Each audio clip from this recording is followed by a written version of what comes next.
আরে এটা কিসের আওয়াজ হচ্ছে? আরে এই ছাদ কিভাবে ভেঙে গেল জানি না স্যার, এটা তো ভালোই ছিল। আরে রাবিত কোথায় চলে গেল রে? স্যার আমার মনে হয় ও গেছে ওর গার্লফ্রেন্ডের সাথে দেখা করতে।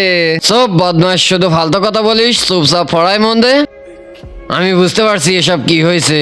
আরে রাবিত, তোমার 2 বছরের স্কুলের ফিস বাকি, দাও টাকা বের করো। স্যার কালকে দিবানে? এখানে কি আমি মুদিখানা দোকান খুলে রাখছি নাকি? আজকে দিবানে, কালকে দিবানে? বদমাইশ কোথাকার, বেরো আমার ক্লাস থেকে। আর শোন তোরা, কালকে কিন্তু মাসের শেষ দিন, টাকা দিয়ে আমার পকেট গরম করে দিবি, তা না হলে তোদের কান গরম করে দেব। চলো ছুটি হয়ে গেছে, যে যার বাড়িতে যাও। 5 minutes later. আরে বাপরে বাপ, আরে সাম্বাদুর কোথায় নিয়ে যাচ্ছিস তুই? ছেড়ে দে আমাকে। আজকে প্রমাণ হয়ে যাবে আপনি কাকে বেশি ভালোবাসেন। মাকে ভালোবেসে থাকলে ভিডিওতে লাইক দিয়ে চ্যানেলটি সাবস্ক্রাইব করে দেন, আর যদি শয়তানকে ভালোবেসে থাকেন লাইক সাবস্ক্রাইব কিছুই করতে হবে না, আর কমেন্টে লিখে যান আই লাভ ইউ মা বাবা। আরে এটা তো আরিয়ান স্যারের আওয়াজ আসতেছে। এই তো পাইছি, ইয়া ও। আমি কি স্যারকে বাসায় ভালো কাজ করছি? আপনারা কমেন্টে বলেন।